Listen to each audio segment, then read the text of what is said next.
The Dateable podcast is an insider's look into modern dating that the Huffington Post calls one of the top 10 podcasts about love and sex.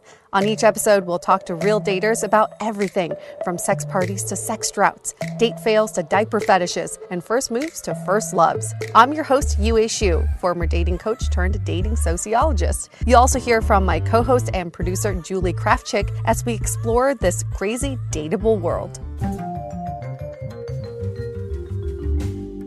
What's up, everyone? Welcome to another episode of Dateable, a show all about modern dating.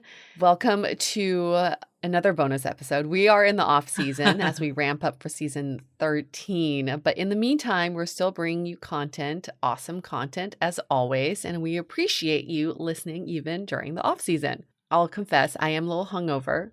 Julie, in case you didn't notice, we've been talking for like an hour before this, and I was trying to be normal. You didn't seem hungover at all. You're like, I'm going to let it out now that we're recording.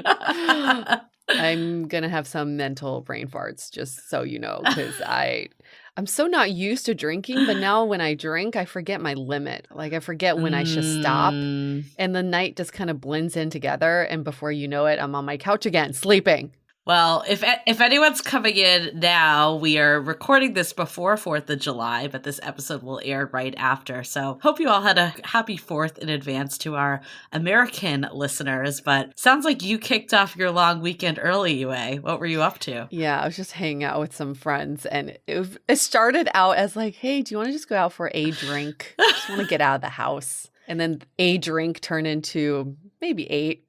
Yeah, I think that's the problem. I've definitely encountered that recently too. Like I was just like at a friend's house and we're like somehow went on to like wine bottle number 3 and we're like, that was a mistake. Oh my gosh. You don't know because you're just talking, you're chatting, you're having a good time. And then you want to fuel that conversation with a little, happy juice. Yep. And as you like get into it, it's like in the moment it feels great. And then the next day you're like, ugh, why did I do that? Why did I do? That's how I felt this morning. Yeah, we're both like opening that third bottle was completely unnecessary. Completely. Always do a playback to the moment that you should have said no, right? Even 2 bottles for 2 people is unnecessary. It's a lot. But 3 bottles is totally unnecessary. Don't know our limits even as we're approaching 40 or in our 40s. How is that happening? I kept thinking I got this shit down. Right? I do like 1 sip and then 1 sip of water. That's what I've been doing. But by the end of the night, because I was drinking tequila, I didn't know what was my water, what was my actual drink. So I was just drinking whatever was clear liquid in front of me, which is probably mostly tequila. I kind of miss those days when I can think of a few memories that we had that were some of those days. The chicken hunt is coming to mind. The chicken hunt. I was just telling someone about that the other day. Telling them how San Francisco it was, It's like San Francisco loves to dress up. For all our listeners, I will share this story briefly and then we'll get into the bulk of it. But we did this chicken hunt and I forget how this... Wait, was it chicken run? Or Chase the chicken. Chase the chicken. That's what it was. Chase the chicken. So someone dressed up as a chicken, which was the whole point of this. There was like a chicken suit that someone had to wear. And they basically went to a bar and the rest of us stayed back. And we didn't know what bar they went to. So we had to find them, remember? And then the first team that found them. Oh yeah, because you had to pay. Everyone had to put money into the pool. And the chicken was like drinking by themselves. And then whatever team found them first, like got the remaining money of the pool and like got to like drink for free off of that. That was the prize. I personally, so my memory of this, of being so quintessential San Francisco, because our friend Melissa was adamant that she was the chicken. Oh my God. She wanted to wear the chicken costume and she was adamant about drinking alone for a long time before people found her. And I was like, only in San Francisco would someone be like, hey, I want to be the one in the chicken costume drinking alone at a bar. There were so many good moments of this. I remember Melissa, like now thinking about it, and our other friend, their trainer, saw the chicken in the window of the bar and they knew they were doing this. So they somehow tipped them off and they ended up finding the chicken first. So there was that piece. But what stands out to me the most was what happened post-chicken hunt. Post-chicken hunt. Anyway, I just remember you were like really fucked up. Like, I was like, I've never seen Yue this fucked up in my life. But we all went. Okay, so Melissa was wearing a chicken suit. She did not want to take it off. Also, I just want to set the scene that it was, 5 p.m.? Like, it was really early. It was pretty early. Yes. Like, maybe it was, like, even earlier. And Yue's friend had a party that he was... friend. Right, we didn't even know these people. Right. He's like, we should go to this party. It's going to be really great, whatever. And we're like, cool, we're on board. We're already out, right? Like, we're like ready to go. We went to this party. There was no one there except for the couple that was hosting it. And us. It was like 5 of us in the chicken, like that come from the chicken hunt. And I just remember she had a spread. Like this was like a formal dinner party. And we were all super fucked up, just like chowing down on her food. But she was so happy we were there because no one else showed up. It was let's just paint the scene of when we entered, because we thought we were going to some house party where there'd be like beer pong and red cups. Okay, we were like, we were dirty, we were sweaty. I mean, Melissa was extra sweaty. It might have been later. No, it was like 5 actually. Yes. No, it was like 5 or 6. Yes, I remember because the sun was still out. And she opens the door. First of all, we didn't know who they were. These were friends of friends. Mm-hmm. And they live in this like luxury building in Soma in San Francisco. And I felt like it was like double doors or something. It was the doors open and they live in this immaculate, beautiful apartment that had like white furniture and like, you know, views for miles. And the couple was like dressed all nice in like cocktails. In like formal wear. Yes. And we show up looking like we're homeless people, bring a chicken with us and eating their food. We were like, what are we doing here? It was such a scene from a movie, but she was super excited to have us. Nice. She was really nice. But I also remember as a cherry on top, there was this guy. Yes. This like brings it back to dating too. There was this guy that I had like met on a dating app like years ago. And it was like one of those things that like he totally ghosted me. Basically, like there was a lot that happened that night. But I remember, Julie, where are you going? And where are you not going with this story? Okay, so basically this, like, it was one of those moments that I thought, like, there was something here. Like, he was, like, promising the world to me that night. Okay, there we go. And then he, like, totally ghosted me. This was years ago. Like, probably, like, I don't know. Before my time. Before your time, by far. But then there had been a few instances where I had run into him. Yeah. And there was like a recent one that he was like then trying to get with me. And I was like, I'm not into this because you had ghosted me. And we had like rehashed this whole thing like not that long ago. And then the chicken hunt happened like maybe like a month after that. Or maybe, no, it was like 2 weeks after. It was like really soon. And I remember as we're walking to this party, I see him on the street with a pizza box because it was like 5 p.m. and he was like eating dinner. And I remember him just being like, Julie, is that you? Like, what the fuck?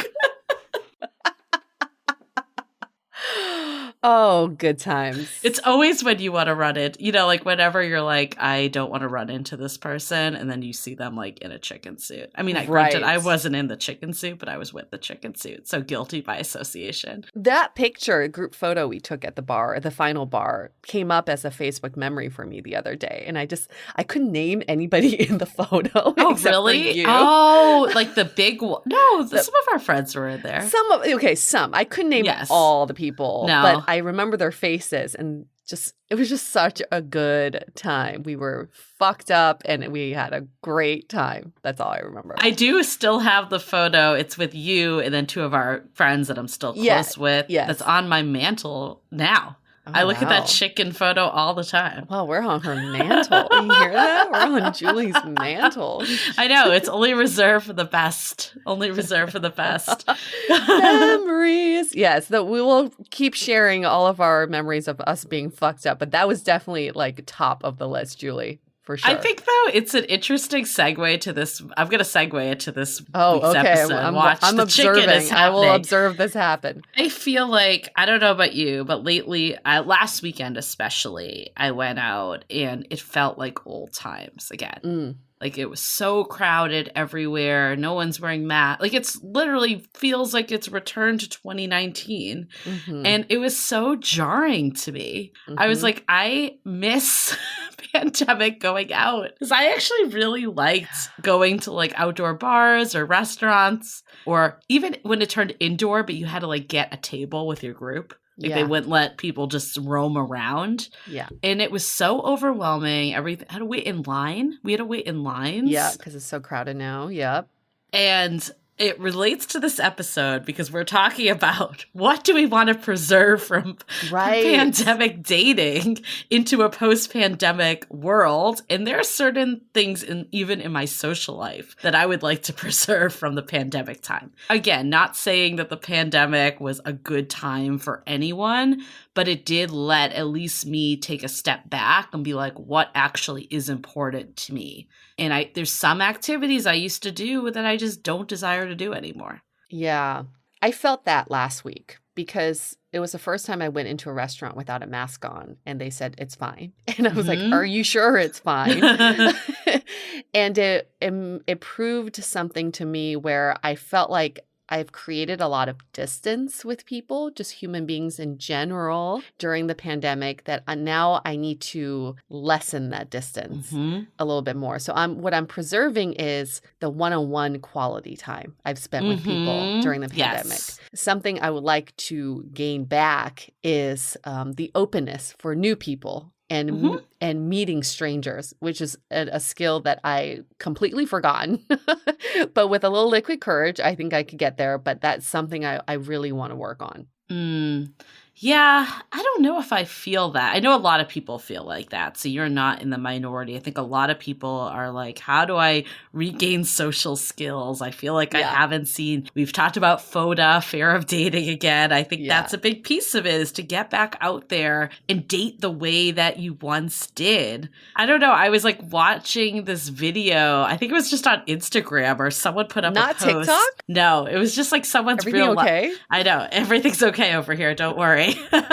But you know how, like, I always thought, like, would we ever get back to a world where people are blowing out candles, like, on cakes? And people were just, like, doing stuff like there was no thing. It just feels like we've all forgotten the last year and are just moving right back into life. And I don't know. I don't know if I'm fully there yet, but I don't feel... The social side I don't feel, but I don't feel like I want to be like squished in with like a bunch of randoms at bars or something. Yeah. Yeah, I don't miss the crowds at all. It's like leaving a relationship and then getting into the same relationship. And you kind of forgot what you learned from that previous relationship. And I think sometimes we just need to check back in with ourselves. That's what I'm learning to do. Is like, it's okay to set boundaries and to be uncomfortable in this transitional moment. And sometimes I just have to say no to things, right? And just like let people know I'm not exactly comfortable with that yet as I transition. I may never be comfortable with how things were. Yeah, I think some of it's old age for me too, because I think I was feeling... Yeah, is that right? Old age, having dinner at 5:30? Hey, that is pandemic life. But I think... I don't know. I think I was getting over that scene even before the pandemic. Yeah. And I was like out actually after my 5:30 p.m. dinner last week, bringing it full circle because we were done by 8 o'clock because they had to clear the new table. The next seating. Yeah. By the way, that restaurant was really amazing. It was totally worth like the 5:30 seating.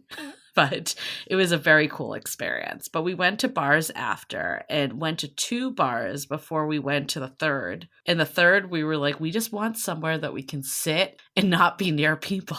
And eventually we found it. And it honestly probably is somewhere I would have gone post-pandemic too because of stage of life. But I think it's that. It's like going back to maybe some stuff and being like, this isn't for me anymore. And I'll find something that still works. Yeah. I've also been going out with some of my single friends who are excited to date again, but they haven't pulled the trigger in terms of... So they have FODA. They have FODA, yes. Because they want to be, and I think my friend said this the best. She said, I just want to do it right this time. So I want to be really intentional about it.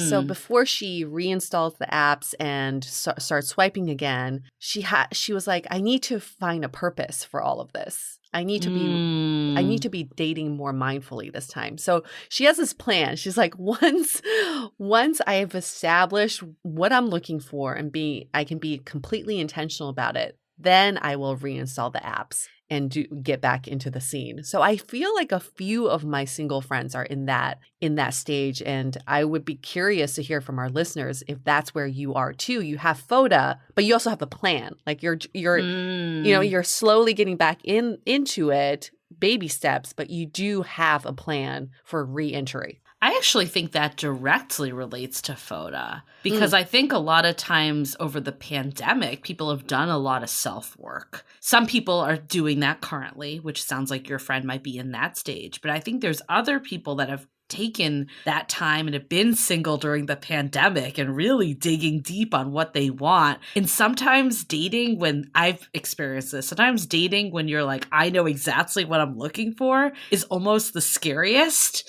because your expectations are so high. There's almost like no room for failure because you've done all this work yourself. Yeah. And I think it's like this perfectionist attitude. And I totally get that because I think I've totally been there. But maybe it's cutting yourself a break too. It's understanding that self-work isn't just done in a short period of time. It's kind of indefinite. And there may be times that, let's say you're like, I'm never going to let someone like ghost me again. You can't control other people. It's just how you react to it. Even if you've done all the self-work, you still are going to get ghosted. Like there's nothing that's controlling that. It's how you react to it and how you move on from it and find someone that won't do that for you. So it's understandable to be scared to re-enter if you feel like kind of like all the pressure's on, maybe, to like use what you've done. But I think also like give yourself some grace that even if you've learned all this stuff, like life just happens and it's again how you deal with it. Yeah, that's a very good point. Sometimes we can be so in our head that all you're doing is thinking and you're not doing. And if you're not doing, you can't see results from just thinking. So you have to find that balance, but also listen to yourself. Like, where am I? Check in and feel it out. Sometimes your body tells you way more information than your little brain can. Little meaning not like you guys have little brains, but like, endearing your little brain. That's all I meant. Thank you for explaining that. A lot of people are like, what the fuck? Your big ass brain. Okay. There you go. Right. There you go. That is related to a question that we got from a listener. And Julie, this will be a surprise for you. You didn't know there was a question. The question is, as we come back in real life dating, do you still see the value with video dates as a filter or a first pseudo date? Absolutely. 100%. I think that's something that should be preserved from the pandemic, being excited to meet someone. Yeah. And it doesn't necessarily have to be video. It could be phone. It could be, I don't know. I mean, texting can go either way. Sometimes by texting you can feel, but I think phone and video are definitely better indicators.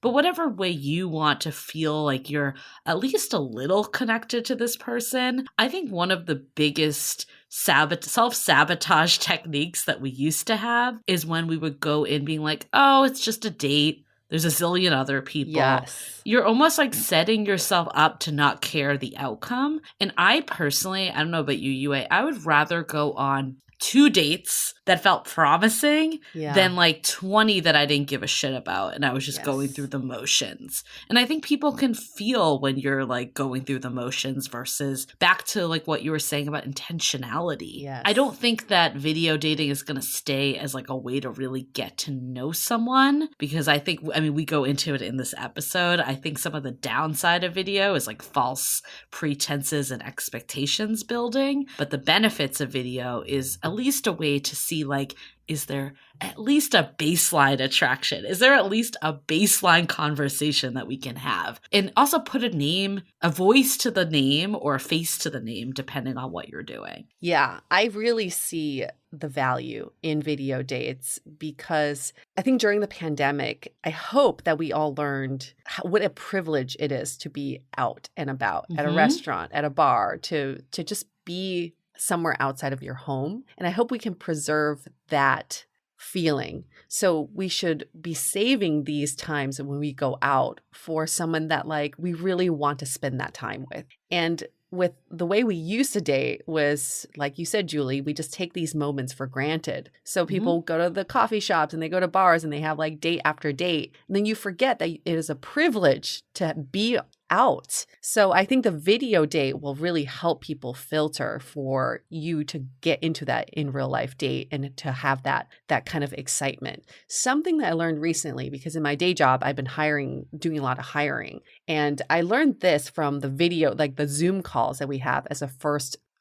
interview was my mentor. She said, how did that conversation feel energetically? That was the question. And I had to really think about what does that mean? Like energetically, how does it? I've interviewed lots of people that I think are great, but there was something off and I couldn't pinpoint what it was. And I think it's energy. And I think you can gauge energy on video dates if your energies are compatible or not. So it's a great filter. I agree. I don't think you're going to get to know the whole person. Even attraction doesn't really build over video, but energy you can definitely gauge. Yeah, I don't think you need to walk away from a video being like, I met the one. Like, I think that's probably not realistic. I think I personally, if I was still dating, I would do a phone screen because I felt and you like can that, gauge energy through phone too. Totally. I think just like hearing someone's voice, how do they react to things you're saying? Like, I think that would be really good. But yeah, I don't know. It's a tough one. I don't think it's a necessity, but I don't think it hurts either. There's value. There's definitely value to video dates or phone screens. Just call it that. I will say the irony is the only person I did not go on a video or phone screen is my current boyfriend. That's true. That's true. So why is that? I think it was because I just got vaccinated and there was less of that like screening for that going on. And I think I was like, I just want to like go out. And we did text enough that I felt like we had a lot in common, like not necessarily hobbies, but like upbringing and values and like lifestyle. I felt like there was a lot of that, enough that you could gauge through text. I don't know what like compelled me to do that necessarily, and I also don't know if we had done phone or video, if I would have gotten the feeling I got in person with him. Okay. So I don't know. I'm a little mixed on it. I do think it's a good screen, but I don't think it's the be all end all either. Like, I think you need to remember that it's just a screen. Like, if you're still feeling like there's like, what do we say, like the 80-20 rule? Like, if you're like 80% at least like, okay, this could be someone I would like, it still is worth the trip, in my opinion, to like meet them. But if you're like, there's nothing here, then it can save you a lot of time. I think ultimately the question for yourself is, how do I get myself not in the pattern of date after date after date? Yes. That's it. Yes. So whatever tools you use to get yourself off the hamster wheel of dating, use that tool. And video dates as a screener could be a tool for that. Off the hamster wheel. I think that is something that we all want to take into post-pandemic life.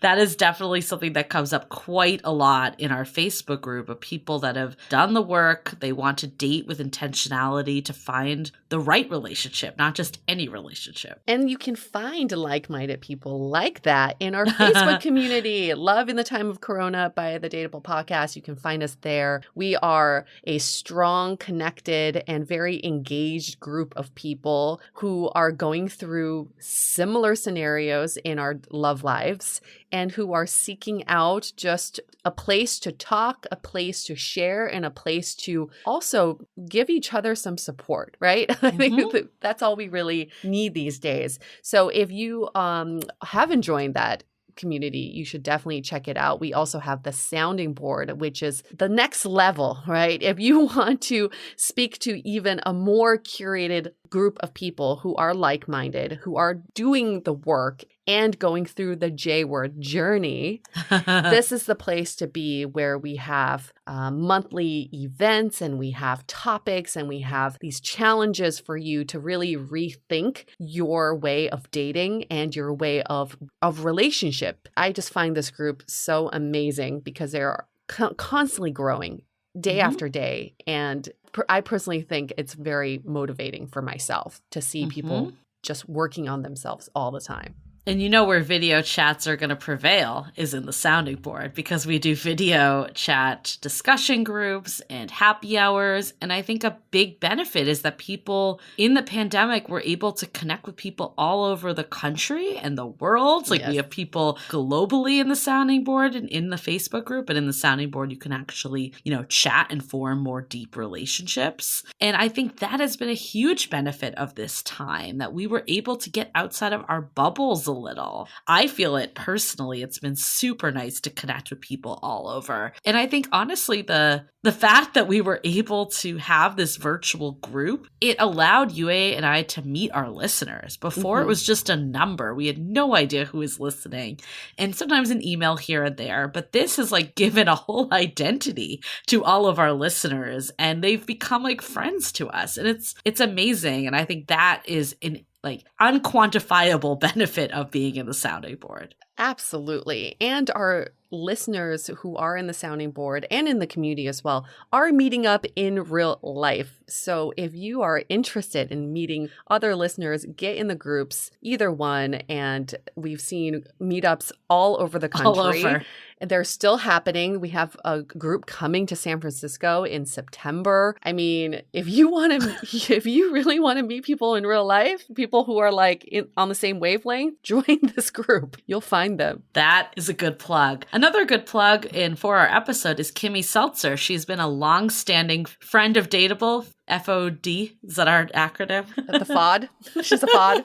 She's a FOD. She's up there with Logan Yuri, that we've had her multiple times. Yes. And she actually did one of our Dateable live after show events. That's part of the sounding board. But we were super excited to do this Amazon live with her, which is what this episode is going to be replaying. And that's where we dove into what was good about dating in the pandemic, what was not so good, and then where do we go from here? And I think it's especially relatable. And it was such a great conversation. We always love talking with Kimmy, but there were so many good tidbits in there that we're we need to repurpose this as an episode. Absolutely. Kimmy is a hoot. I love her.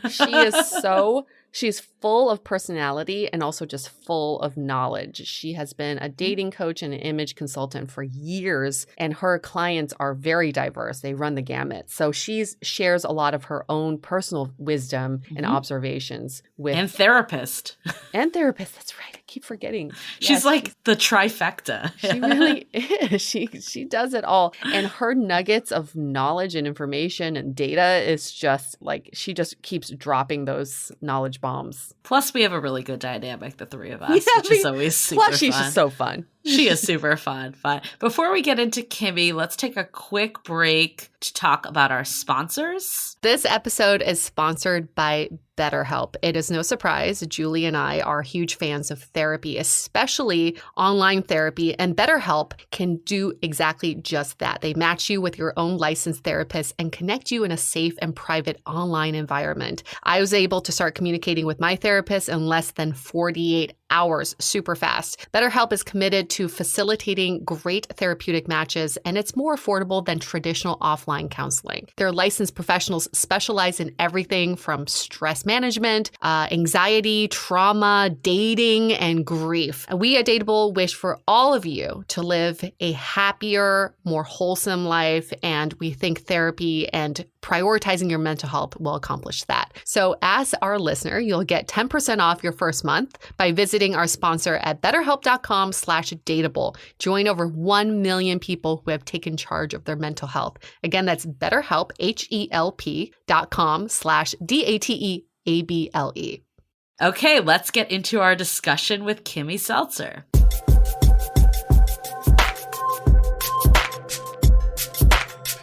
Oh my gosh. Hi, Julie. And hi, Yui. It's good to see you. So I have in the house two very special women that I've gotten to know over the past year. They have this amazing, amazing podcast that I was honored to be on. I think that's how we first connected. It's called DATEABLE. You must check it out. It is amazing, amazing, amazing. These women are just, they're trending. Like if I were to say if there's a dating trend happening right now, I would say that you ladies are it. I'm just saying, like, your podcast is it. So anyway, hi, can you hear me? Hi. Sure can. Hi, Kimmy. Thanks for having us. We're so excited to be here. Oh my gosh, so excited to have you. Oh, and you definitely like freshened up. You look. Oh my God, yes. I literally just worked out when we did our sound check, and I was like, I cannot go live like this, girl. Like, I gotta look good for this date. What's so funny to me is I thought you looked amazing and gorgeous, and I thought you were like all ready. So when you were like, no, this whole thing, I gotta go change. Like because you're both gorgeous. So anyway, because I feel like I just went into my Facebook group and I said the same thing that you just said, because I feel like I just am about to go on a date, and I am, like, with you ladies. So anyway, why don't you introduce yourselves and your podcast and tell a little bit about who you are? Awesome. Well, I'll go first, I guess. I'm Yue. I'm one of the co-hosts of the DATEABLE podcast, and we've been podcasting for 5 years, which started with two friends just wanting to talk about dating and funny dating stories, has turned into some deep, deep stuff in our 12th season, 5 years later. And just a little backstory, Julie and I met through a mutual friend when I first moved to San Francisco, and Julie had been dating in San Francisco for most of her adult life, and I was extremely new. So we had a lot of notes to compare and share. Yes. Well, I'm like, how do I even top that? But I am Julie. I'm the other co-host of DATEABLE. And like Yue mentioned, we started off around like dating stories, and we expanded to just so much more. And I think at this point, we're really trying to get to like the root of like why we all do the things we do and what's happening in dating culture. I feel like with COVID, it was like another whole shift of dating culture. Like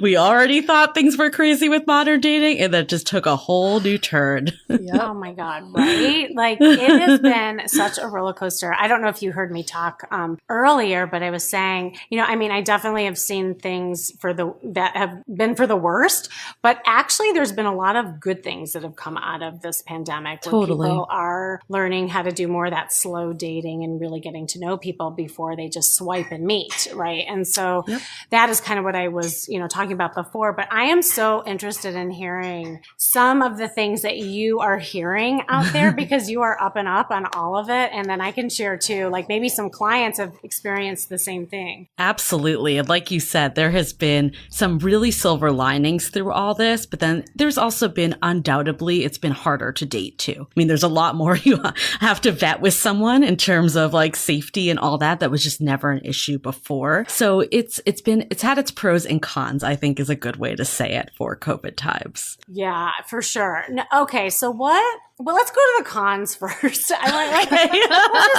just dig in. Okay. Let's go negative first. I like negative, it. Then we can end positive with all our products and whatnot. And if anybody has like questions too. Yeah. Like kind of the down and dirty. I mean, I think I'm glad that we're starting negative because I think a lot of times we do. Well, I think that sounded weird, but like I'm so happy we're starting negative. Yeah. But I think a lot of times people do sugarcoat it. And like I am actively dating right now, and there's a lot of loneliness that's happening right now in the pandemic. So I think we do need to kind of like honor that is like a real thing going on. And also, like I mentioned, you're kind of putting yourself at risk every date you go on, where that was not a thing before. So I think it's good that we're starting here because I think sometimes it like doesn't fully touch people's real feelings of how they felt during this time. It's so true. And I think that a lot of times people were sugarcoating it to cover up the fact that there is so much loneliness and depression. And obviously, like as a therapist, I know a lot of mental health issues have like exacerbated even during this time, which in fact does impact dating. So totally. Yeah, like I'd love to hear like your thoughts and what are you seeing or hearing about? I think one of the cons with what's happening during COVID and finding love is that the loneliness is amplified, which could turn into behaviors that may not be reasonable or may not be good for you. So we've seen behavior that's a little bit erratic or irrational. This new term turbo dating came about where people are having like 1 week, 2 week, 1 month relationships that go from 0 to 60. Yes. And those are great for people to get themselves out there. But since we're talking about the cons, I think one of the negative downfalls with these turbo relationships is that you're setting yourself up for so much disappointment. So you get your emotions all riled up and then in the end, it doesn't work out. So there's that kind of feeling like deflation, a little bit of exhaustion that we're seeing now towards the end of COVID. Totally. And we've heard like people reference this term dating trauma. It's like when all this like built up, you know, like it's like if you get ghosted once, no big deal. But when you get ghosted over and over again, or you have a turbo relationship where you thought you met the one and then it ended and then you're like back on the merry-go-round again, it kind of does eat at people's, you know, like soul in a way. So I think that is a very real thing. And like Yue said, it's great people are getting into relationships, but I think sometimes it's hard to like manage expectations. Like I've definitely seen this with myself, but also all the people in our community is like, sometimes you'll get really excited about someone virtually that you've met and you realize like that you've never actually met this person in real life. And if you ask someone years ago, like if that would be a real relationship, but people are considering people they've met one time to be like date 5, when in reality, it's still date 1 because it's the first time you're actually meeting. It's a fine line of like all the virtual stuff. It's great because you get excited to meet, but it's also you can meet and then there's like a total disconnect. You know what's so funny about that? And I'm so embarrassed to say that I had to ask somebody because someone wrote me IRL, like, you know, like, do you want to I think we did. IRL? And I said, what is that? Like, Kim, come on, Kimmy. No, I swear to God, I'm throwing myself under the bus yet again, because I always do. No, I really did. But the fact that that's even like a term in real life, like, of course it's real life, but no, to your point, like now there's almost has to be this like, like we have to manage that expectation around, and even with the way that we're communicating as well, you know, like, I don't know. I'm also finding it so intrusive these days because now people are just expecting to hop on Zoom, so to speak, you know, whereas like, no, you don't earn that. You don't earn the fact that I need to like get date ready for you to even go on Zoom. And exactly. So it is so true. Kimmy, I think you bring up a really good point with the term IRL, because if we kind of dissect where that term came from, it implies that we live in two parallel universes. We've got this virtual world and we've got this, I guess, quote unquote, real world. And what's been happening with online dating and the way we communicate is that we live in a virtual world and then we have to marry that with our real world. And that's where the conflicts really arise. And during COVID, I think everyone's been living in the virtual world. And where we're seeing now is bring that virtual relationship into reality. I think there's a hard transition there. And I think that's the cause of a lot of the kind of negative side effects we're seeing. Oh my God, it's like WandaVision. Did you watch that? It really is. It really is. Well, like before COVID, there was always this thing like, it's not real till you met in real life. Like that was like the mentality we were all in. And in COVID times, it switched. And I think there definitely was some positives, which we'll get to the positives of, you know, deeper connection and all that. But the negative is there was a stat actually that the longer you go to meeting someone, the more you make up and fill in the blanks in your mind. So you go there and you have like a huge expectation of this person. Like, especially if you've been like texting every day, you like think that you're like, this is your soulmate. And then you get there and you're both like, why doesn't this jive in real life? Right. So it's like inflated kind of this vision that you have of them. Yeah. That's interesting. Haven't we all been there? We all been there. We imagine this relationship. We internalize it. We create a storyline around it. But in reality, we know that people are never the way you imagine them to be. No.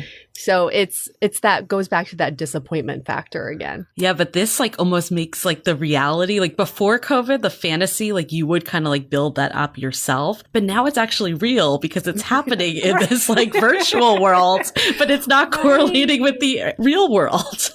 It is strange. It is strange. And I think you bring up a really good point about like the transition, because there's this feeling in the air, and I don't know if you're feeling it too, just with the way that people are talking. It's almost like we're on standby, it's like a commercial break, and we're like waiting for, like, I hear all the time, waiting for my shot. I'm waiting for my shot. Then I'll do this. Then I'll do that. But right. Like, what is the new world going to look like when we peek our, head out? And so how do we prepare for that? Right. Like, what's the ammunition that we need so that when we go out, we can slowly get out there and do what we did before, but also bring some tools with us that we're leaving behind. But I think that are actually good, and this is like kind of the good stuff too. Totally. I'm also seeing already on dating profiles their vaccine card. So that's already starting to happen. Yeah.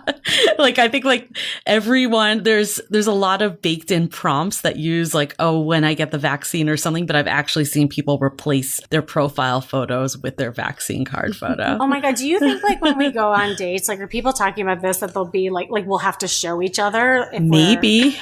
Do you know what I mean? Like, maybe they'll be like, okay, STDs. Yes. Do you have like, right? Like, there's like different things that we'll have to check off before we even date someone. Kimmy, we're just all going to walk around with QR codes and scan each other's QR codes. It will pull up all of your medical history, right? Including your childhood traumas and your therapy bills. Just so that's a Black Mirror episode for sure. Do you guys watch Black Mirror?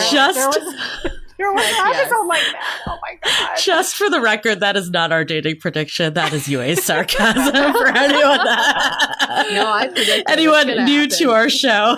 They're like, these are a bunch of QAnon conspiracy theorists over here. Oh my God. Can you imagine? Yeah. No, but I think that these are things to like think about, because I do believe that it is going to be a conversation when we first meet people. For sure. 100%. Yeah. What are some other like trends? And it doesn't necessarily have to be the bad stuff. We can get into the good stuff too.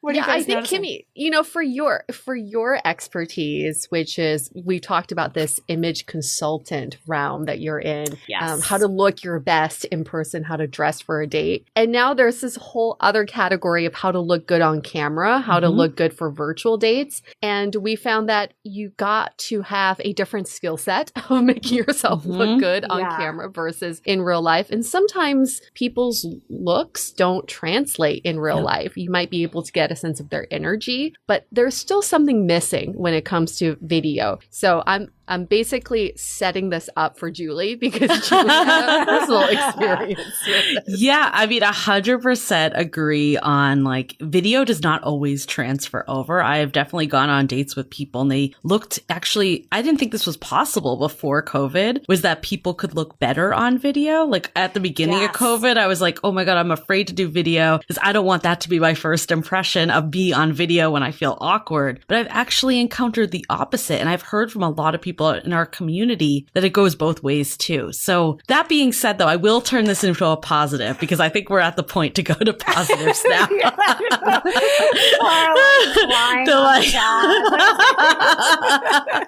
I think the positive, though, is yes, like we talked about the dangers of falling into this like virtual relationship that takes weeks and weeks to meet up and you get all this idea in your head. That being said, I still think this idea of doing like a pre-date screen, whether that's from phone or video, I think that's here to stay because personally, it saves so much time. Like the amount of time that we used to spend getting ready for dates and then meeting someone for like an hour, if it just like the conversation conversation couldn't even flow at all. I think too, it like does get you more excited to meet when you actually meet. So I think it's all about striking the balance of having enough screen conversation, looking at it as a screen, not like we're in a relationship because we've talked 4 times on the phone. And then obviously going down that path of, you know, talking forever virtually. Right, right. I was saying that too before you came on. I do believe that that's a good thing. And actually people having conversations before they meet, there's something to be said about even having that connection before you meet. And whether it's a phone call or a video date, I mean, I think there's just value in that. So yeah. 100%. Like before COVID, I was guilty that sometimes I wouldn't even save someone's name in my phone because I'm like, oh,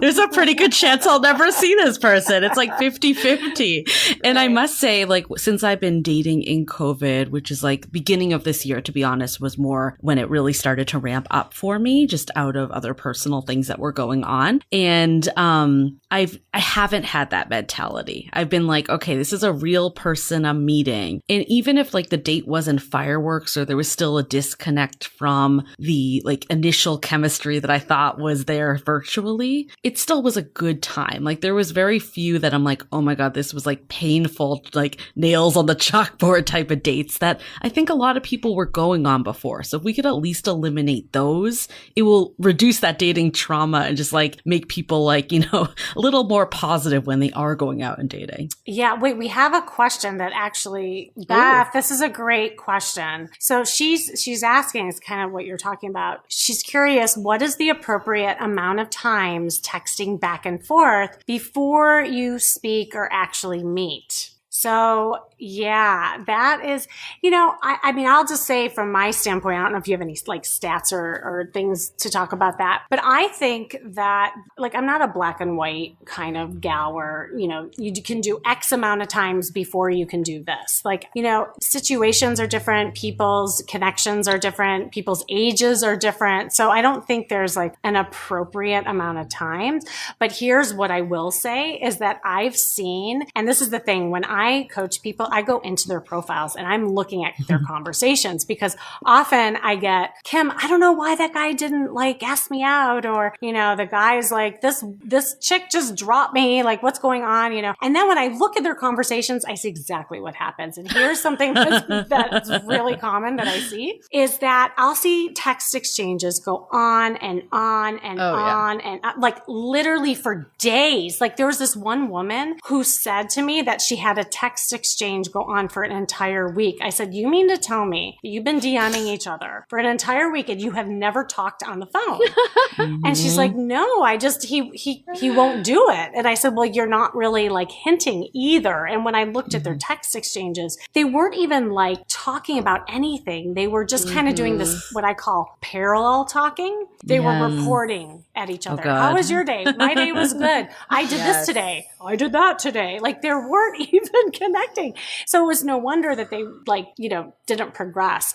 And so, you know, Beth, in answer to your question, anytime it goes on too long like that, with there's no sense of like, you know, at least opportunity to think about getting on the phone, that is way too long. And so here's the thing. Women will say, yeah, but the guy's not asking. Well, women, you can do things to drop the hanky to get the guy to move a little bit forward. Like you could say things like, oh my God, I'm loving this conversation. I wonder what your voice sounds like, you know, and just kind of drop that hanky so that the guy says, oh yeah, like let's get on the phone. Or I wonder what you look like, you know, IRL, you know, like that kind of thing. And so there are things that women can do. And then men, yes, you need to ask the women to do these things like phone calls and Zooms. Like we want to do that, you know, and I think a lot of times guys just get a little bit shy. So I don't know what you ladies think about that, but that's just something that I'm seeing that's happening a lot. And that's why people aren't meeting, is because the text exchanges are going on way too long. This is why we love you, Kimmy, because you are not a typical dating expert who's like, if you've been texting for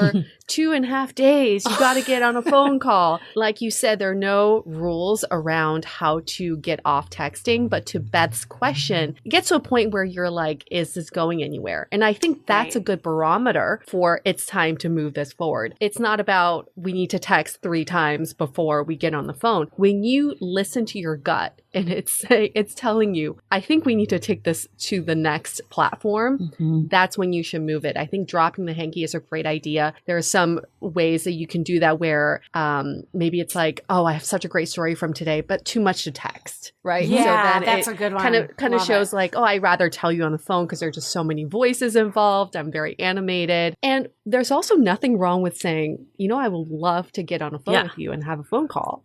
I actually find that extremely sexy and confident, and it shows that you're taking control of the situation. And it's 2021. I think there's nothing wrong with women initiating that next level. But what we've heard from previous guests is the general rule of thumb is once you've learned, let's say 3 substantial things about the other person, not like their weather preferences or what they have for dinner.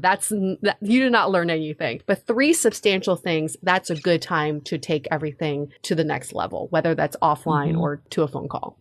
100%. I was going to say something very similar. I love that 3, like, again, it's ballpark 3. It's give or take. It's not exact science. But I think what it does is when someone messages like you immediately and is like, want to do a video call? Like it's aggressive. Oh like my God. male or female. Yeah. It's super aggressive. Yeah. Exactly. And like when that happens to me, I'm like, oh my God, you've said this to about 100 other women. Like it doesn't make you feel like they're trying to get to know you in any way. And then the opposite is what you described when it goes on for days and days. So I think what this 3-ish like ballpark exchange kind of gets you like past the small talk that you don't really want on the date anyways. And like in COVID times, date could be a phone call. It could be a video call, like any progression. I think that's really what we're looking for is a sign of, you can even move it from dating app to text to phone to video. Like there's ways to make that progression and still move slowly, but feel like you're moving forward opposed to just staying in a dating app for, 10 days and you're just like, oh my God, is this ever going to go anywhere?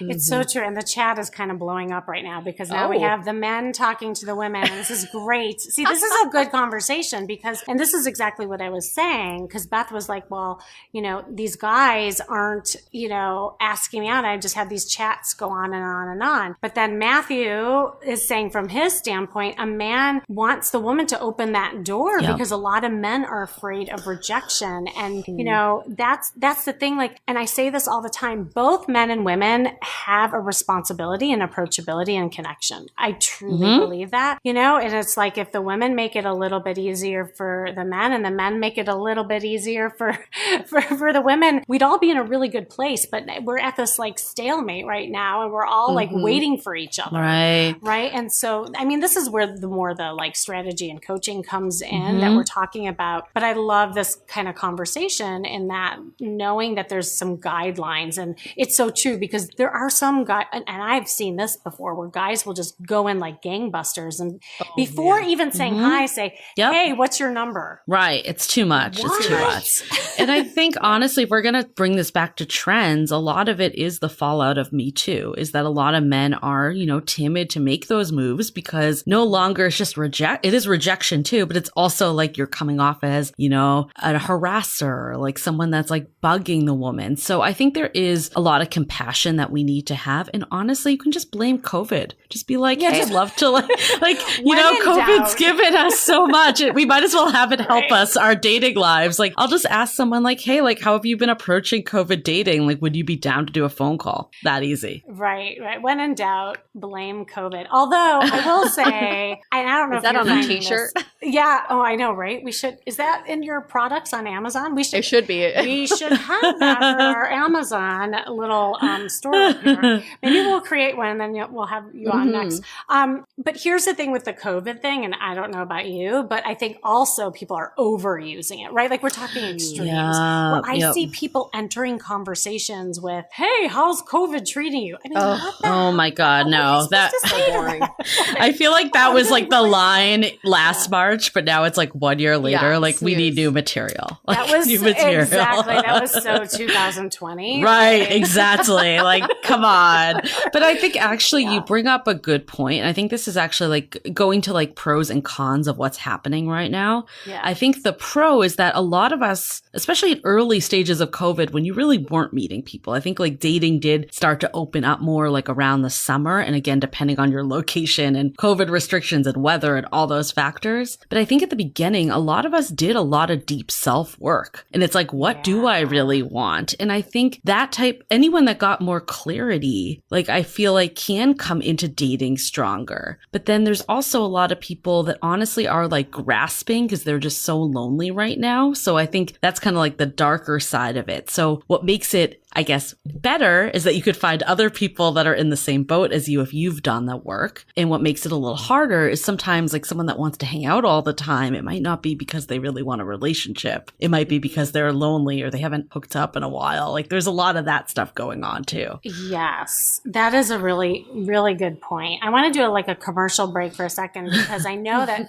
there might be some people in your audience and they're not familiar with this format. And I want to make sure, because we're having a really good like chat and conversation here. If you are just joining us and you haven't before, make sure you click the follow button so that you can interact with us. You can put your questions into the chat and we will hopefully have some answers for you. You are on with Sway TV Live and welcome. This is Kimmy's Love Hub and we're on with the Dateable Gals, Dateable podcast. Yue and Julie, they're amazing. And we're talking about modern dating trends and mistakes. So yeah, I mean, Julie, you bring up a really good point about like the pros and cons, like on both sides. You know how you were talking about how things were being sped up before? So on the flip side, on the good side, there's this acceleration happening with people in relationships that's been a beautiful thing. And I don't know if you've heard that. So like people and couples who maybe met right as the pandemic was hitting or even a little bit before, their relationship accelerated and for really good things and reason. And they learned how to like navigate the waters in a really fast way. But I think it's a good sign for them, the fact that they were able to like work with each other during this time. I don't know if you guys were hearing that too. Yeah, I think, I mean, I was just about to say something that I think it's a really positive trend is that people are making bold decisions and they are moving forward with their lives. Even though life paused for a year, people have found the peace in themselves to move forward with something, whether it's quitting a job that they hate or getting out of a relationship that's toxic or telling someone that they love them, which is what I did in my situation because I had been holding out for so long. I felt like it's now or never. And I feel really empowered by these stories because for so long we were waiting for things to happen to us. So we think it's a domino effect. If I get the job of my dreams, if I find the partner of my dreams, then my life will be great. But I think people really took control of their lives during this time. So they wanted to either strengthen their relationships or get out of the relationships that are no longer doing them any good. So I think it goes into what you were saying, Kimmy. Some relationships have really skyrocketed and progressed because couples really had to work through some issues. I can speak for myself. There were some rocky periods in my relationship at the beginning of COVID, specifically March and April. But once we got through those 2 months, I feel like we are the strongest we've ever been. But we also have some friends who are going through divorces that were starting already before COVID, but I think COVID really sealed the deal for them. That is interesting. And things like, it's like things that maybe were a problem that were just kind of floating at the surface, like completely bubbled up, right? And then it's like things kind of exploded. And there's somebody who wrote in the chat, and it's true, like people are approaching COVID differently. And that's an important conversation in the way that people navigated the risk and the responsibility, health issues, social issues. But, you know, I think you're really just seeing people at their best and their worst, you know, during these times. I mean, that's it's just been really interesting. No one has time for bullshit anymore. I think that's really what the difference is. Like, you know, like I don't know if we can swear on here, but like, I don't know, but you just did. Either, but okay, I'll just say F boys. F boys. We all know what we're talking about.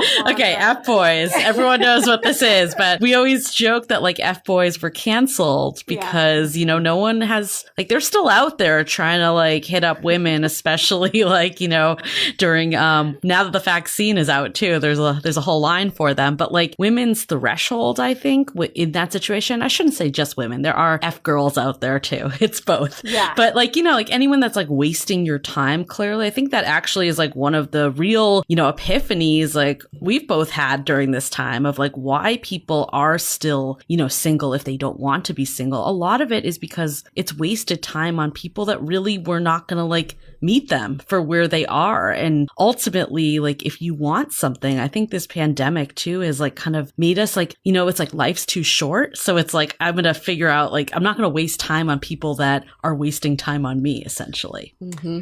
Oh my God. I want to talk about that whole thing that you just said, the wasting time. I've been hearing this from so many clients. I don't want to waste time. And even somebody in the chat said that, like, because the texts are wasting time. And here's a paradox that I am also seeing with that is that in efforts of wasting time, people are wasting time because they're saying, I don't want to waste time having this conversation, but then they're not doing anything and then they're wasting time not doing anything. So it's like, do you know what I mean by that? No, it's a totally good, valid point. I can like actually think of an example on dating that came up for me recently is I actually like proposed to someone doing a phone call because I prefer to do that before a video call. In the response, and I'll just caveat that like every other man has totally met me with this and it has not been a problem. But the response on this was like, it's 2021. Everyone's doing video. I don't want to waste any time. And in my response, like, I'm like, I get it. Cause I'm like, I get that people just don't want to deal with the bullshit. And like, this guy doesn't know me. Maybe I am going to waste his time. But then on the other side, it's like, you have to also give people a little bit of the benefit of the doubt. Like, I think there's, cutting people when it's proven that they're wasting your time. But just to make you're wasting my time because you hypothetically think that could also kind of, to your point, Kimmy, kind of shoot you in the foot because then you're like really not hitting your end goal of like, meeting that person or whatever your goal is. Exactly. And a lot of times it's defense, right? Like, it could be, well, I'm scared, I'm not trusting, so I don't want to waste time. But then, what if you actually took the time to do something different, for yourself that maybe you just practice on flirting? You don't have to commit to anything, but just maybe get a handle on a skill that you don't know or you're not comfortable with. And that way you're not wasting time. And oh, by the way, as you're doing that, you might actually meet somebody, Right. So I think, again, like another thing I was seeing is that people just like black and white it, like either I'm doing this or I'm not doing that, kind of thing. And dating does not and should not be that way. Absolutely. Yeah. I think the wasting time is definitely not black and white because I think like if you've, like you're in a situation that it's clearly you're just not on the same page, right? I think there are a lot of people that have been holding on to those types of things because it's COVID. I don't want to be lonely. It's hard to date other people. And I think those are the ones that like it's good to get clarity and like see what you ultimately want if they're not doing it. But I agree with you. It's definitely not 100% black and white. I don't want to waste time. Right. Oh my God. Well, this is such a good conversation. Obviously, like it's something that a lot of people are struggling with. I know that you have had some people in your community ask you some dating questions, and I thought it would be fun to go over some questions. And by the way, if you're just joining us and you have any dating questions, please, like we're all going to be like the dating council as you ladies had that such a great idea to do this. And I think we could debate a little bit. I mean, I think we're already doing it, but the hard part is the three of us agree on so much. I don't know how much there is to debate, but I'd love to hear, maybe start out with some of the questions that your audience has. And then if anyone has questions here, we can answer them live. Perfect. Yeah. So this is a question we hear quite a bit, and we've tried to answer it in so many different ways. I would love to see your take on it, Kimmy, as well. Okay. Is how early is too early to communicate what you're looking for in a relationship? Mm-hmm. Is it pre-first date, on the first date, or give it 3 dates before you lay it all out there? And what I think a lot of people ask this with the intention of asking, are you looking for a committed relationship / marriage, or are you just looking for something casual? Mm-hmm. But for some reason in modern dating, it's really hard for us to ask that question. Such a good question. Okay. I have a couple stories to help answer that question because just the other day this came up with a client and she texted me her exchange with this guy. She literally just met him. And the second text he sent her, what are you looking for in a relationship? I'm like, oh, it's the word. It's such a buzzkill and it's such a huge question. Like, how are you supposed to answer it? And here's the reality is that often we have an agenda or we think we want something, but when we have a beautiful connection with someone, that all goes away and is out the window. Like we may think, oh, I'm so ready for that relationship. And then you start meeting people and you're like, actually, this is kind of fun. I think I'll be single for a little bit. I just think that it's a better question to ask is what is your mission right now versus what do you want in a relationship and where are you at? I actually have my clients write out a mission statement, like a business mission statement, but I do dating mission statement and I have them gain real clarity on what they can do in the next 3 months to meet what they're looking for in their goals. And I always say, by the way, it shouldn't be, oh, get a boyfriend or get a girlfriend. It's more about the skills and the things they want to work on. And I'm telling you, when they start focusing on that and not what they're looking for is when they're more present and they actually find someone. Kimmy, can you give some examples? Yeah. Yeah. So there's a woman that I worked with that she said, Kimmy, find me my soulmate. Like that was her first thing. I said, okay, I will help you. However, there may be some things we need to do along the way. Now, she didn't know and she didn't have the awareness that really what she needed to do was love herself. She was looking outside of herself for the soulmate in order to love. And what she didn't realize it was reversed. But instead of just saying, oh, just love yourself, it was more important for her to just list out the things that were difficult for her currently when it came to dating and relating and all that kind of stuff. And so she mapped out a plan where she would go online for, like 30 minutes a day and she would just practice the art of conversation, the art of flirting in a different way than she was used to. She was vetting these guys like, are you my boyfriend? Are you my boyfriend? Like she was the list lady. And because of that, she wasn't meeting anybody because nobody was good enough, by the way, because she was scared. Like she wasn't really present. And so with the flirting, I not only taught her how to do that online, but also like on video dates, in person, all of that kind of thing. And because she was relaxing into it, she ended up she started dating up a storm and meeting guys, by the way, that she initially would have like crossed out, because, and I remember in the beginning, because I do this whole thing called chemistry analysis with people. And she's like, I don't have chemistry. And I said, well, your chemistry, like your type isn't working for you. So we need to do something different. And she was getting just turned on by the shiny object, the look and other things. She was looking at the wrong things, basically. So when she started dating somebody who didn't like fit her like type, it was like a surprise for her. And she started making more emotional connections with people. And because of that, she ended up landing this great guy. And so guess what? By the end of the coaching, she found a guy that she considered who could be her soulmate. And she was so happy. And she's like, Kim, I have never been happier in my entire life. And I said, wow, like, so what are you happy about? She's like, well, it's funny because you told me in the beginning that you were going to help me find my soulmate. And I thought that was going to be my happiness.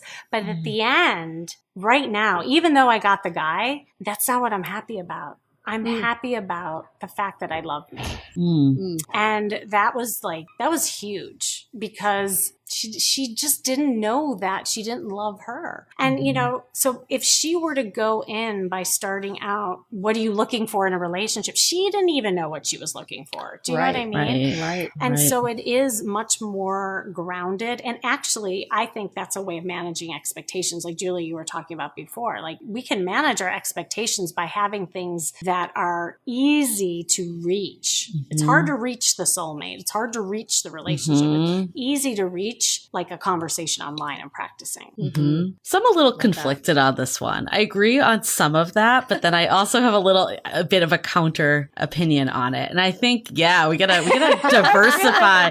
We're all about, I'm like trying hard to find a different opinion, but no, I actually do have one. So I used to, like, I think also from us doing this podcast, we talk to so many experts and daters and all this. And like, there's so many important questions you do need to ask like a partner to like see if you're on the same page and all of that. And I think I did take a time, and I've seen this with other people too, that you do ask a lot of those like deep, hard hitting questions on date one. And I think it's because of this whole, like, I don't want to waste time mentality, if we're going to bring it full circle, right? But I do agree with you here that on the first date, I don't think it's the right time, because I think it, in a way, like the best dates are kind of like light and fun, and let's see if we even like each other. And I think though sometimes we're like, I want to know everything about their past relationships. I want to know where this person is. Are they emotionally available before I get connected and all that and start developing feelings? So I personally think that like the first date should it just be like, do I like this person as a person? But then subsequent dates, I do think you should have conversations, and they don't need to be like heavy conversations. Like I actually like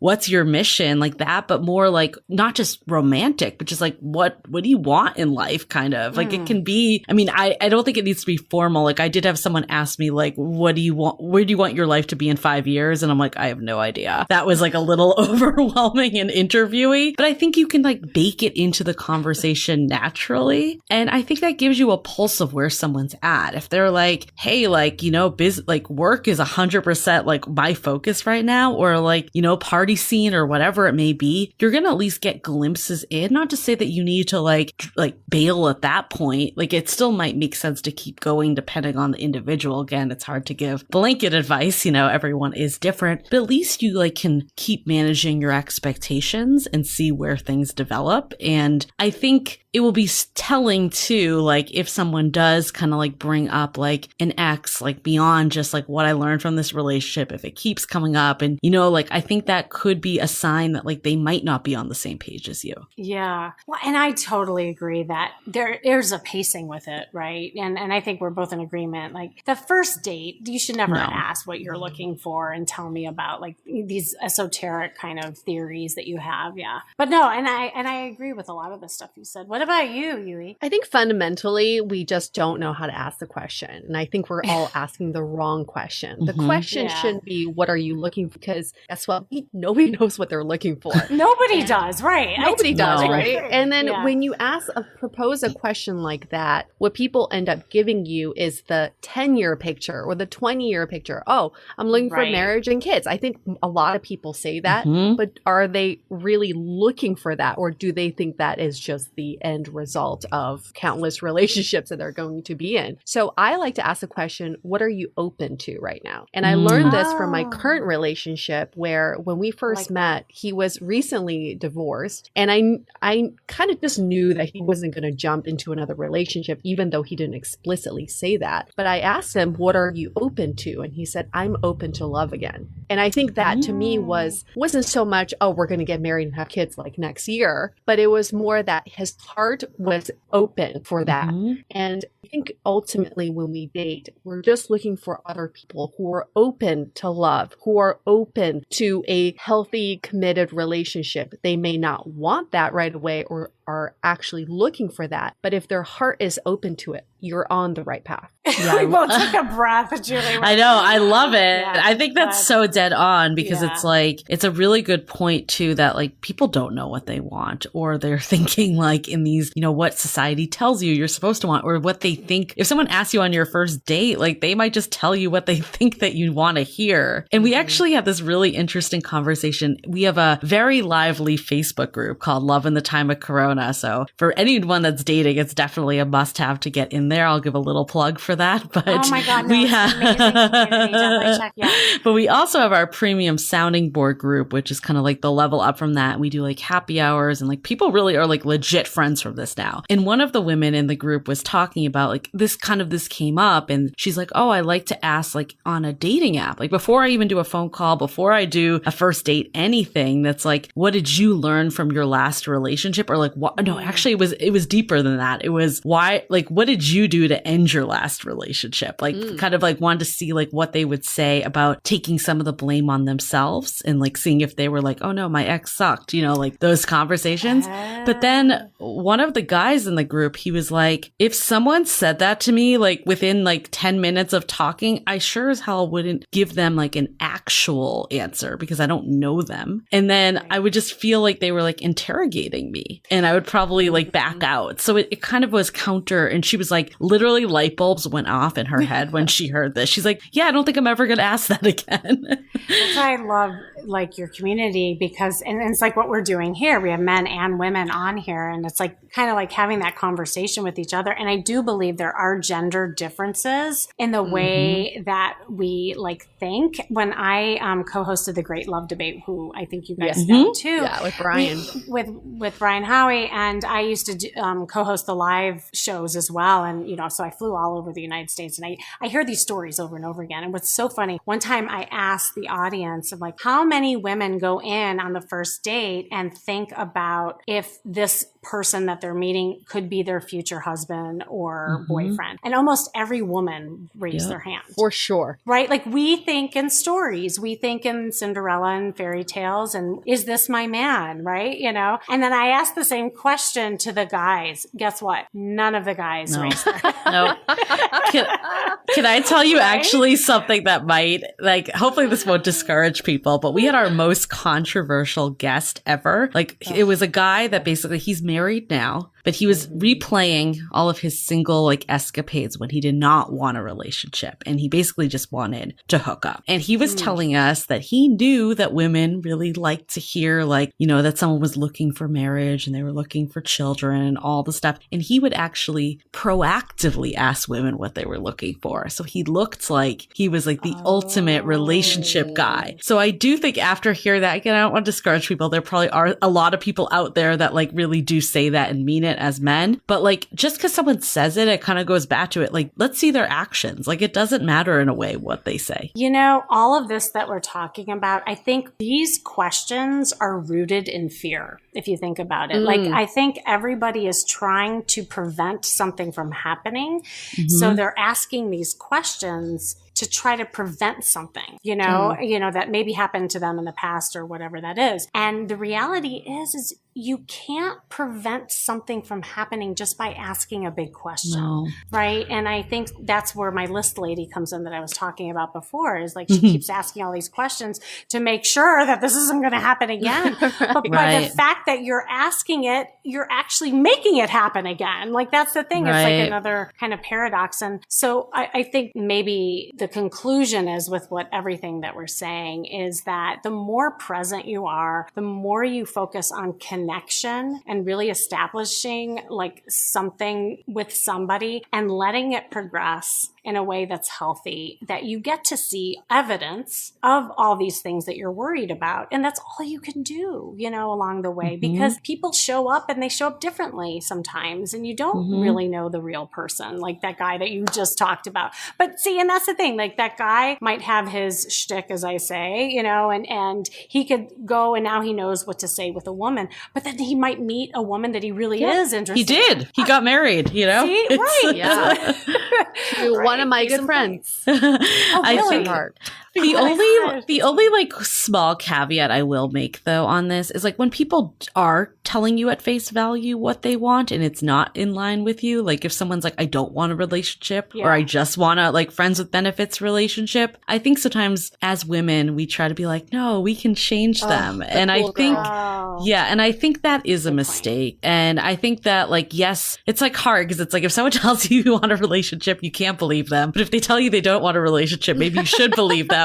Like, it's very confusing, but you know, like, I think if sometimes if you really did hear what people were saying or you saw the actions, like if they said they were looking for a relationship, but they're never the one initiating plans ever, then I think you need to like also be like, okay, is this what I want? They are kind of, whether it's verbal or nonverbal, they are telling you what they want essentially. Yeah. Yeah, nobody forces you to be in a relationship, right? So whatever situation you find yourself in, you got yourself there. Nobody tricked you to get there. And I think that's part of what we need to take away from modern dating is that we got to stop playing the victim. And when we play the victim, we act out of fear. Like what you were saying, Kimmy, is I was a victim in my previous relationship where this person broke my heart. So for this next relationship, I got to be like, I've got my defenses up and I got to ask all the right questions. But with dating and love, every situation is so different. So when we play victim mentality, we never actually address the core issues that are in ourselves. So I think to what you're saying, Kimmy, and I wish we could replay that, is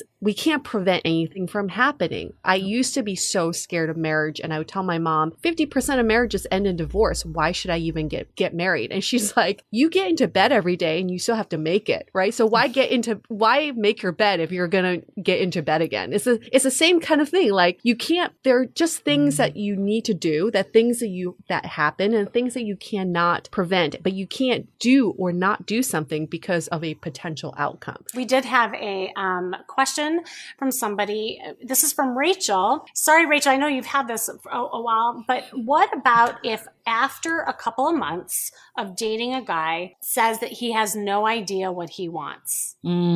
Let's just see where things go. Oh God, yeah. And feel like this is a guy with commitment issues or who isn't interested. Oh, Rachel. Okay, what do you ladies think? You go first.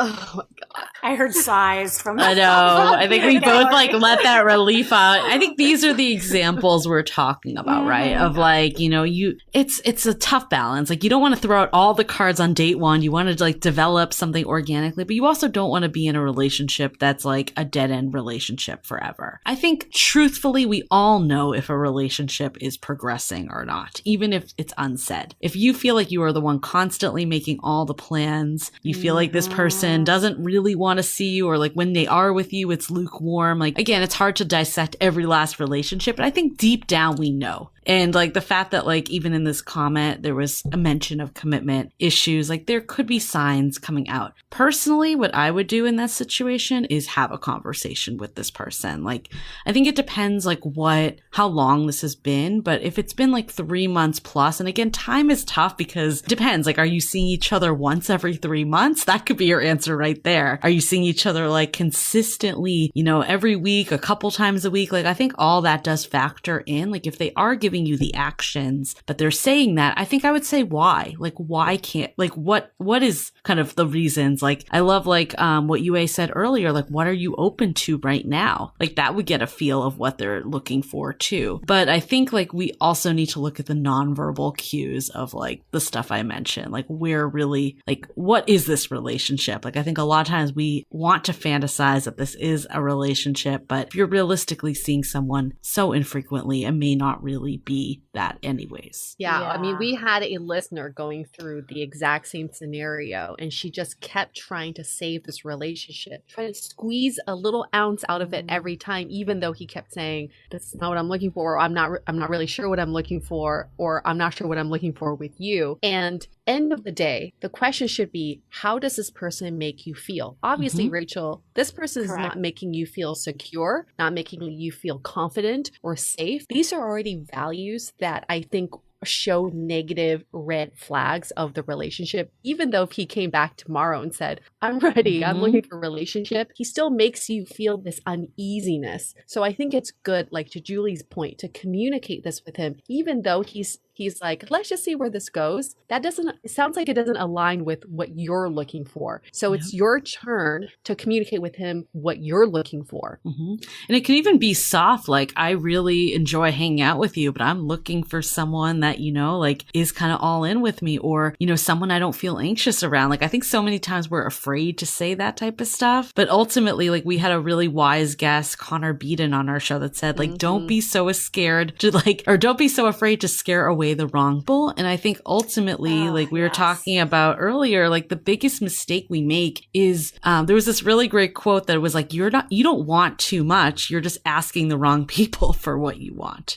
And I think we need to recognize that. So true. Yeah. And I love what you both said. And I was thinking along the same lines. Is this really, Rachel, it's kind of up to you. What I'm not clear about, I mean, we're assuming that Rachel wants more, but that's my first question. Like, what do you want? Yeah. And if you're not clear, Rachel, what you want, right? Like that's all that should matter. And then everything else will fall into place. And then you get to ask for what it is that you want. And it really is that simple. And I know like it can be more complex when you're in it, obviously, but it's also looking at just both the responsibilities of each party, right? Like, Rachel, what are you doing to keep this kind of at that, distant length?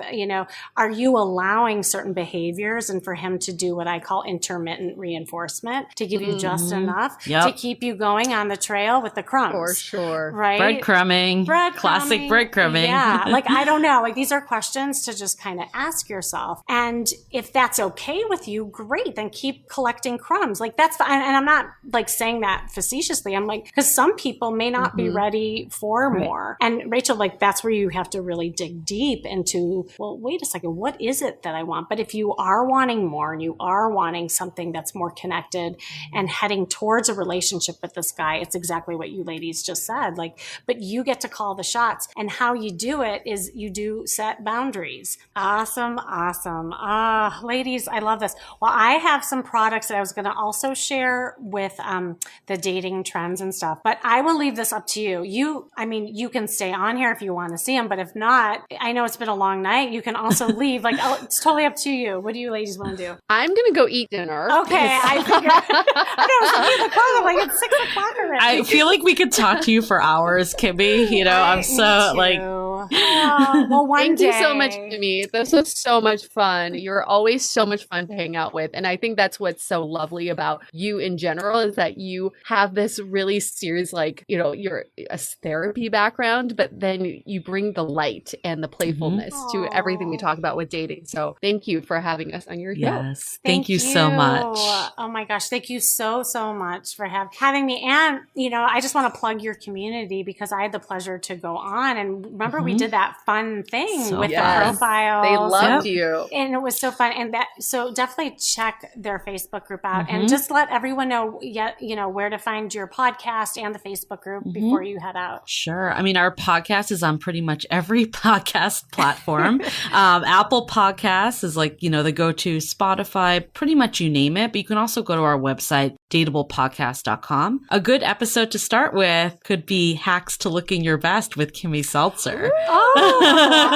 Just saying. Plug that one. I love it. It was a very big crowd favorite anyways, really? But obviously, everyone loved that one. So definitely check that out. I think especially in the world of virtual dating, you only need to get dressed from the waist up, but you might as well look good still, right? So Kimmy is really good at, those hacks. Oh my God. And that's what I was going to tell everybody about as you guys head out, because that is also kind of trending. It's like the loungewear is actually in and it's super cute and also could be sexy if you're worn the right way. So ladies, well, definitely we have to do this again. Maybe we'll do it in person one day. Wouldn't that be great? I hope so. Hope so. Yeah. I hope so too. Awesome. And everybody on the chat is thanking you. And so, everyone's like, thank you. You were awesome. And thanks for sharing your wisdom. The Dateable Podcast is part of the Frolic Podcast Network. Find more podcasts you'll love at frolic.media/podcasts. Want to continue the conversation? First, follow us on Instagram, Facebook, and Twitter with the handle @DateablePodcast. Tag us in any post with the hashtag StayDateable, and trust us, we look at all of those posts. Then head over to our website, dateablepodcast.com. There you'll find all the episodes as well as articles, videos, and our coaching service with vetted industry experts. You can also find our premium Why series where we dissect, analyze, and offer solutions to some of the most common dating conundrums. We're also downloadable for free on Spotify, Apple Podcasts, Google Play, Overcast, Stitcher Radio, and other podcast platforms. Your feedback is valuable to us, so don't forget to leave us a review. And most importantly, remember to stay dateable.